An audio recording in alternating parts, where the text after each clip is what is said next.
This is Florida Natural Farming at Frog Valley Tropical Fruit Farm.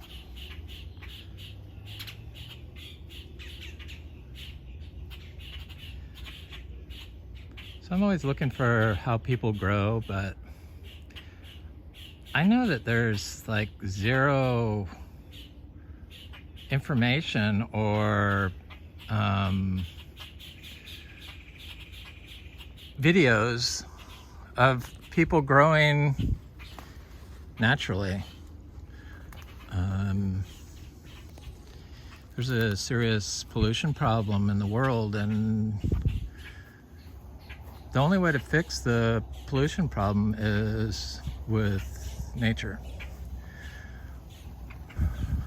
and time. And we grow everything naturally here. I'm gonna say the word organic once because we're certified organic. Probably the last year. They gave me half price if I renew in December, but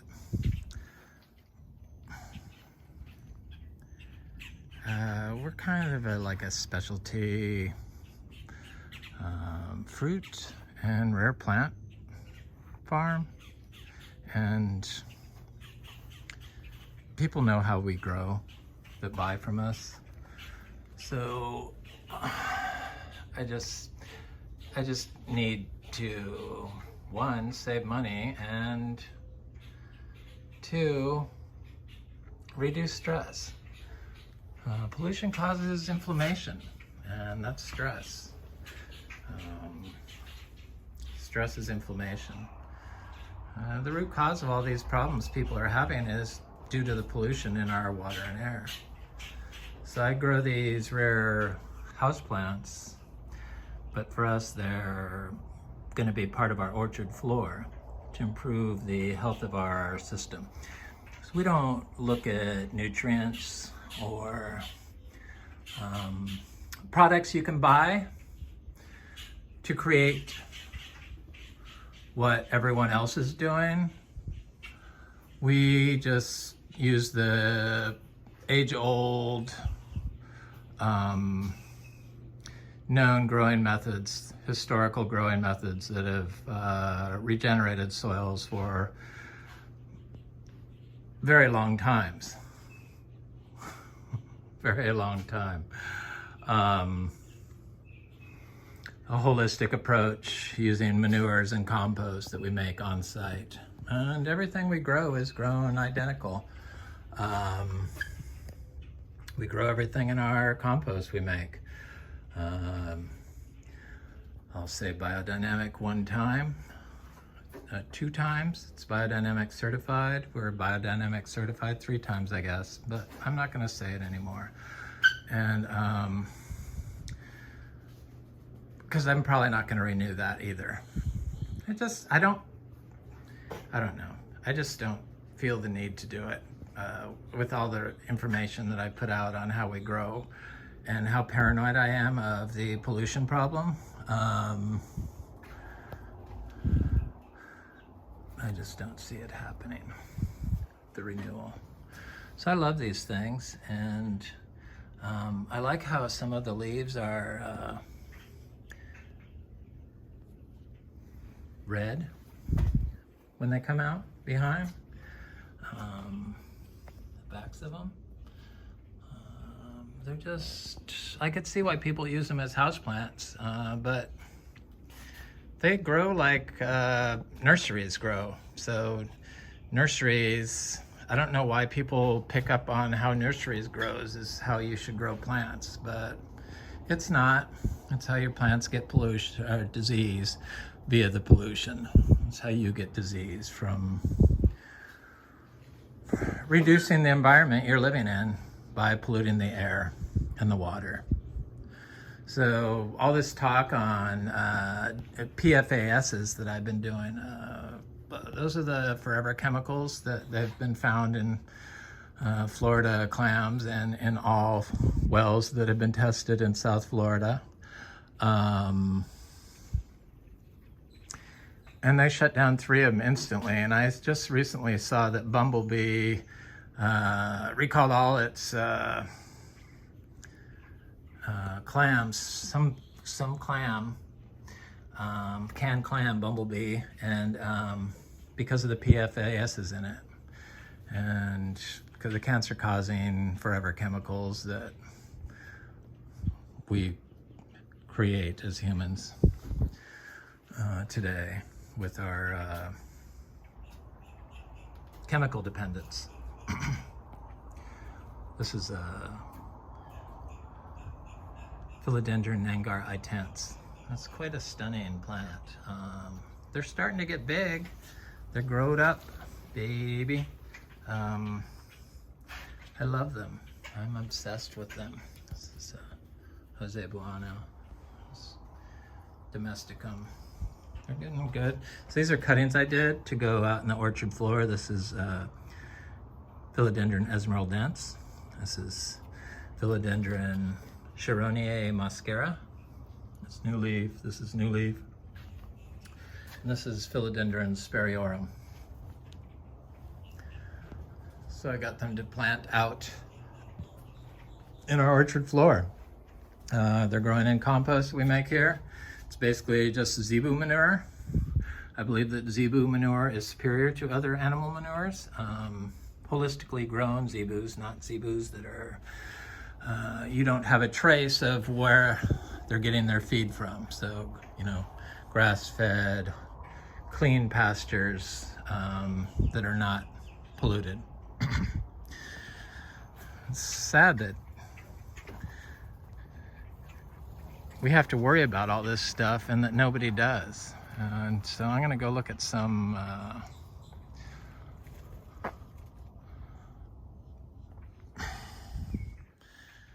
Tamarillo, and I'm gonna check out the sugar apples because they're getting kind of big.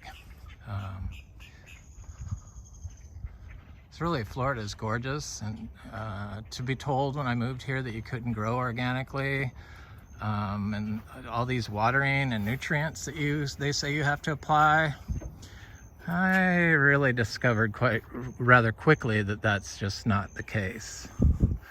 Everything grows organically in Florida, and you don't have to water anything. I just divided this. This is a Calocasia Thai giant, so it's the largest leaf one, but it went through a lost defoliation during the freeze, and I just divided it. This is also a ginger. This is one of those gingers like the awapui, the shampoo ginger. It's an evergreen ginger. It's got very lush foliage.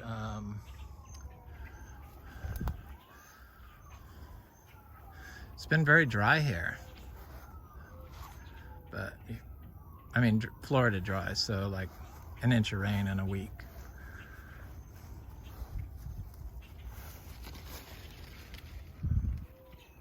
So I got these Tamarillos that are ripening, and they're very small, probably because there's so many of them, and they were set during the winter. So like they were little tiny fruitlets when the freeze came. Those bugs that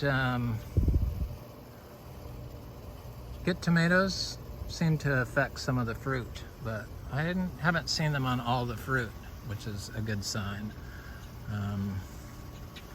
Probably as this tree was being given a little bit of water, the fruit may have been bigger, but this is all dry farmed. I just want to see what is actually possible, and I see, and the water's polluted, so I don't know if that for sure. Of all the areas, this is considered one of the cleanest areas in Florida. I mean, they knew that South Florida, the wells would all be polluted within 7 years, but it sounds like they're already there. And I just couldn't imagine selling teas, fruit leaf teas to people or seeds to people if I think that I had been like polluting my trees with PFASs, because they go into the plant via the water, just like the plastics. The microplastics, people, nobody cares. Plastic, plastic, plastic. You can't get away from it. It's that bad. You just cannot get away from it. I brought a cloth bag into the grocery store. Do you want to use your bag? Yeah, that's why I brought it in. Scary. People that put shade cloth on the ground,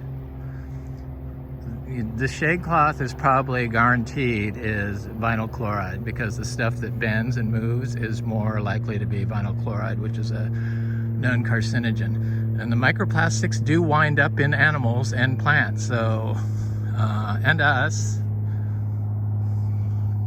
At molecular level, they just move through the water and air, where it's a web of life is water and air. And once that web is completely polluted, probably will cease to exist, I would guess. We'll take out everything with us, though, that's for sure. This is that Colocasia tie giant that I did. Never gave it any water. I don't water this stuff. I just put it in the ground. We're at a point of fertility after almost 7 years of animal manure and compost inputs. That it took a while.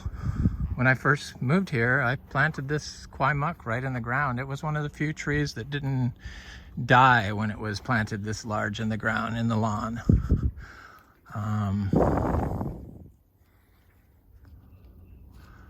It had fruit on it last year. I imagine it will have fruit on it this year, but I don't see any yet. But it just keeps flowering until it holds fruit.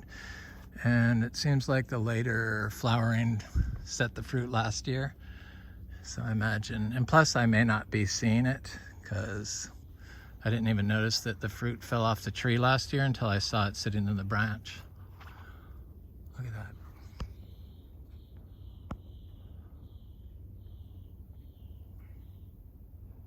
I love those green lizards.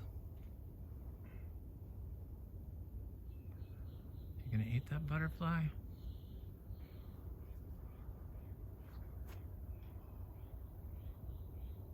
Well, the animals in Florida are insane. It's just really a miraculous spot, and it's such a shame that we've are destroying it. So I had a person come by that's bought fruit here, and they have a big property, bigger than this, and they had lots of aroids on their palm trees. She said the palm trees weren't as big as these. These are really huge palm trees for Florida. I love them. But one snapped off by itself without any aroids on it. So I decided I'm gonna put I'm working my way over to those sugar apples. Put the aroids on, I'm gonna put them on heliconia clumps like I do the passion vine. And I'm gonna put them on nitrogen fixing trees like that tree right there. But none of that. I'll do it on that one that broke off, the palm tree that broke. But I'm not gonna, I got one on this. I'm probably gonna leave 2, 3, maybe a few, but I might keep them low. So just propagate them once they get to a certain height. But I could put them on that tree there, definitely, at the base of that. That's probably where I'm gonna plant one of those aroids I showed you, the philodendron Chironiae muscara. And when this clump of heliconias gets big, probably by next year, I could put one there, or I could probably put it now. Right here, I'm gonna do one on this tree here. Yep, I can shimmy right up those. I got another one here. There's plenty of places to plant the aroids now that I'm looking around. I'm quite excited about it. It's just mainly citrus, achacha, and intermedia. Look at the fruit on this intermedia. Can you see it? Yeah. There's like, this thing is covered in fruit, which is, I like. This cacao has not flowered yet, but she will. Looks like it might be starting. Did I look down here? Yeah, it's starting up, is it? Make sure it's not some insect.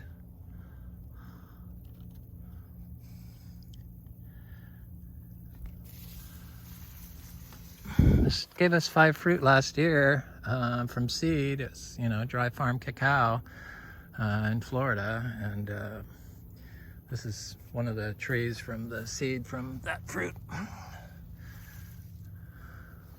Second generation cacao. I could put the aroids on the carrotwood trees. The cacao's looking quite nice. Last year's seedlings.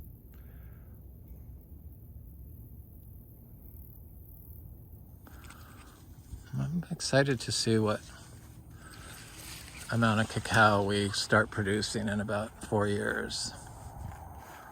4 to 5 years. Probably quite a bit. If those trees grow at the same rate as that one, that first tree, probably it will grow faster because our soil is better.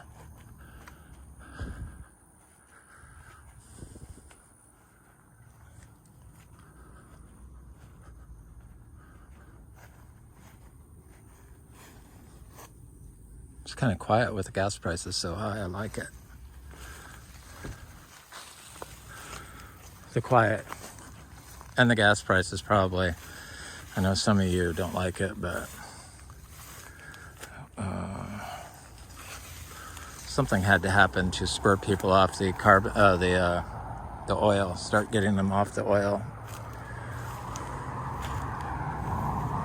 So I guess Miami is thinking about, was that a snake? Yeah, it certainly is. See it? The tail? Oh yeah. Mm-hmm. There's snakes here in Florida.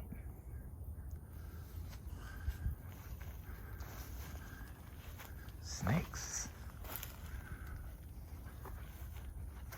I used to walk out here barefoot, but my feet, the skin on my skin would get cut by little sticks and stuff, so I stopped doing that. This tree is loaded in fruit too. Look at that.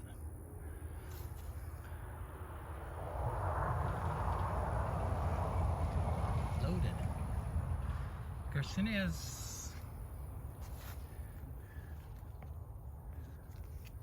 I mean, it's just a little Braziliensis, but I'm okay with that.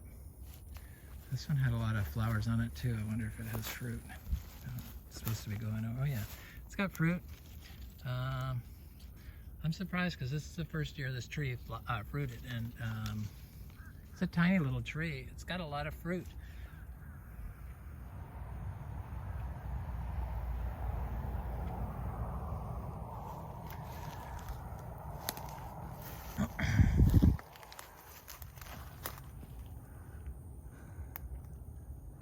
Boy, it's hot.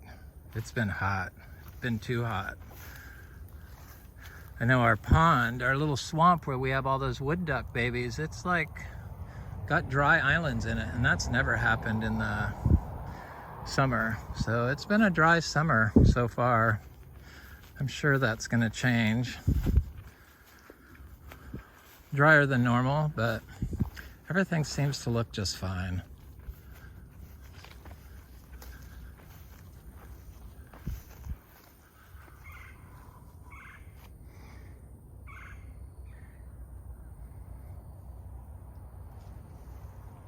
I don't talk about growing a lot of, you know, how it's done, because it's so basic. It's just really so basic that it's like, I don't think a lot of thought needs to go into it.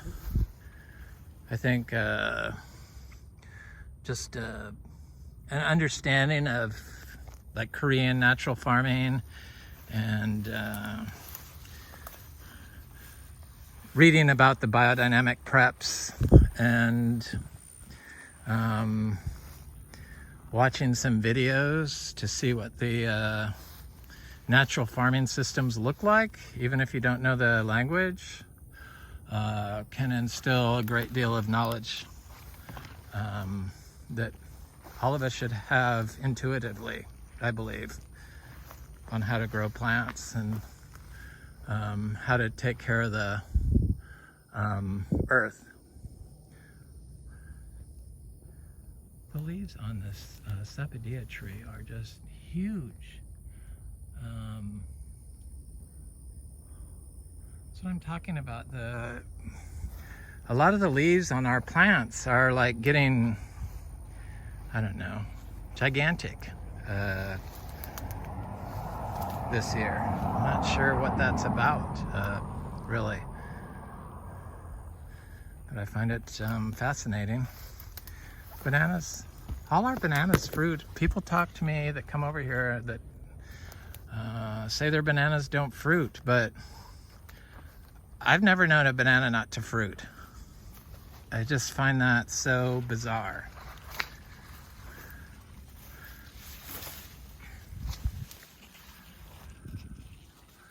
People in South Florida, the tropical fruit people, and their mangoes, they have all these fungal issues, but you can't probably fix your fungal issues because with pollution, because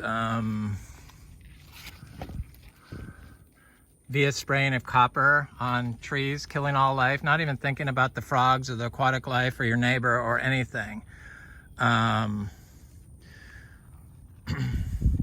You can't really fix the problem because of the polluted water. It probably is feeding your plant a readily available supply of high nitrogen and high, what is it? Phosphorus at the same time? I think it's phosphorus or potassium. It's one of those. When applied together, your plant will favor fungal pathogens, and your soil system will not favor arbuscular fungi. You know, the fungi that delivers nutrients to your plants. It's kind of what we focus on, is the fungi. It works. Low nitrogen inputs, below 5%. I know even the plant people are like, you need to feed your plants high nitrogen. No, you don't. You don't need to feed your plants any nutrients. You just need to provide them with a healthy soil. And they buy all this stuff, you know, they buy the vermiculite and the perlite and the bark so that the water flows through it. But water flows through our humus just fine, and it only holds the correct amount. You want to be able to poke your finger through the soil like it's moving through water.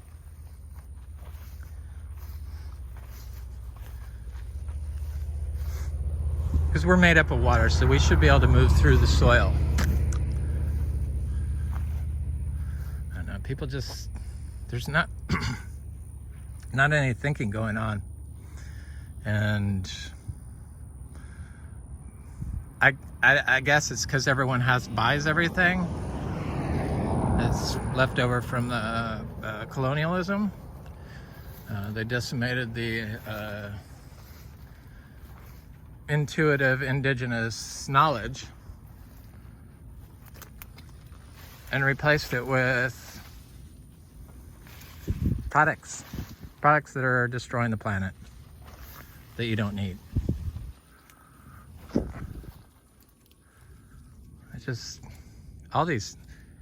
I just keep harping about the houseplant people because I just am shocked that they have like hydroponic grow tents inside their houses. Probably a vinyl chloride mixed with high nitrogen fertilizers of unknown origin floating through your air, mixed with any healthy plant VOCs, volatile organic compounds. But once they mix with pollution, it's kind of defeats the purpose. It turns into a antagonistic synergy to your immune system. So the sugar apples are they're kind of stunning this year, I must say, and they don't look quite ready, but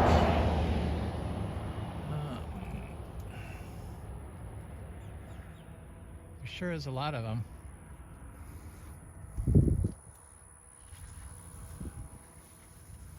There's more sugar apples than there are videos on healthy video influencers on how to grow healthy, how to repair damaged systems. This one looks incredible.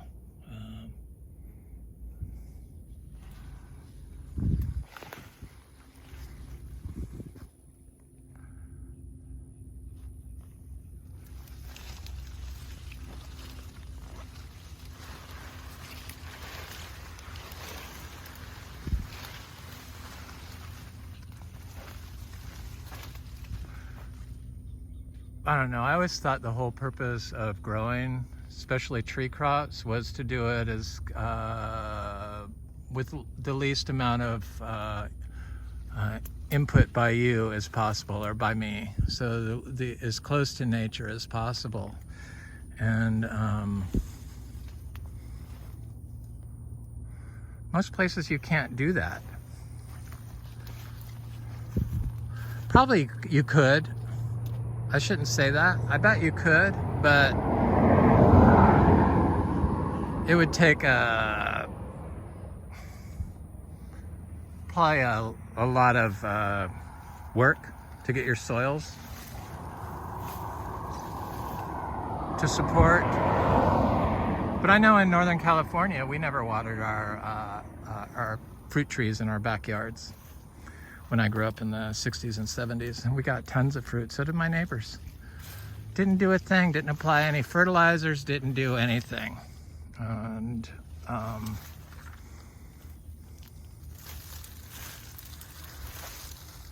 people don't think you can do that anymore. They have forgotten. So that's why I do these videos. They get a little old and repetitious, but I do get business out of it, so there's that aspect. I'm pretty sure this is a Priestley, but it could be a Geffner, but I think it's a Priestley. Attemoya. Sugar apples are still blooming, and they look like they're blooming with the they all have at least 10 to 50 fruit on them, at least. I guess that's the average to expect from sugar apples per year. A lot of them have a lot more, a lot of them have, probably all of them have more than 10, would be my guess. They're just different sizes. This one has fruit that's, looks like it's pretty close to ripe, and it has little tiny fruits, lots of it. Lots of little fruit.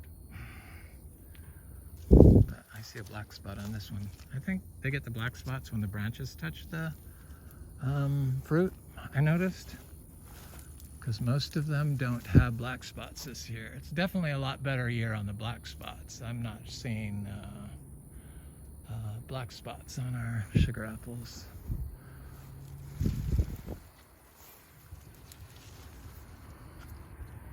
Because this is a sign of a tree that is a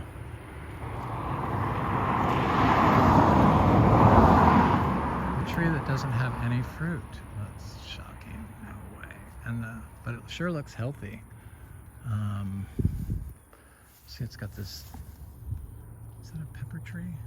No, that's another sugar apple growing out of it. Got a vine growing on it.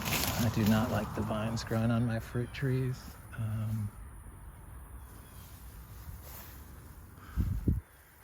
But it's got flowers, but they're the little tiny flowers. These little tiny flowers do not make fruit around here. They have to be big flowers like that. This one has fruit and flowers. Big fruit, nice looking fruit on it. One that got mummified right next to one that's just fine. This is that chewy purple sugar apple. It's our first fruit off this seed-grown tree. I forgot we had it.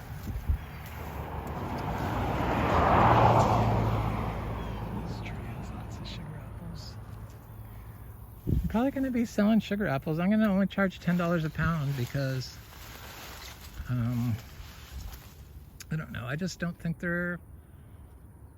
I think mangoes are worth $10 a pound, but sugar apples, I think that's the old price. That's what I'm going to charge this year. I'll sell seeds too, $1 or 50 cents a seed because they're so plentiful. But I don't have any seeds yet, so just wait. I haven't picked any sugar apples.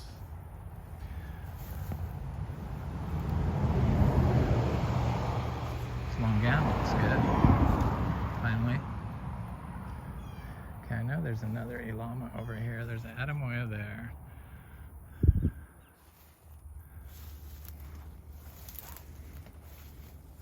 I like it through here with all the different stuff. I think it looks good. Soil is very soft. So I hit a spot not on my path.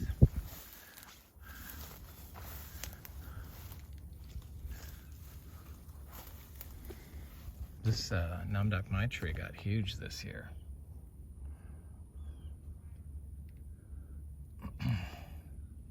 This Florigon gave us a bunch of fruit, but it has yet to flush out.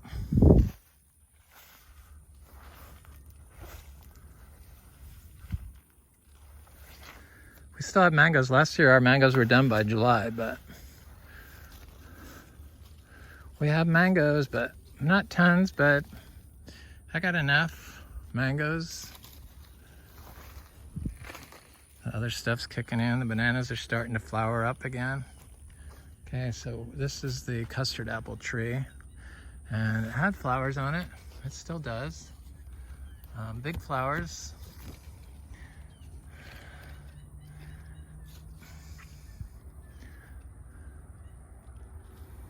Be nice if I got some fruit off this. It looks healthy this year. It never really looked that good until this year.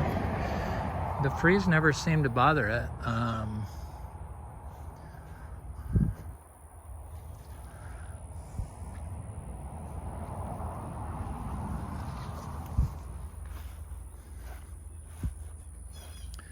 Never seemed to bother it.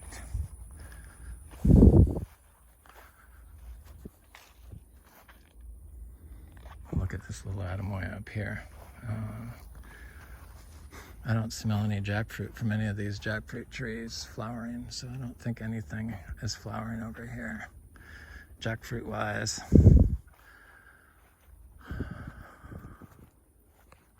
It's one of our little Attemoyas. Planted when it was like 2 inches tall in this, you know, just fine. There's a custard apple, or not a custard apple, egg fruit off one of our trees.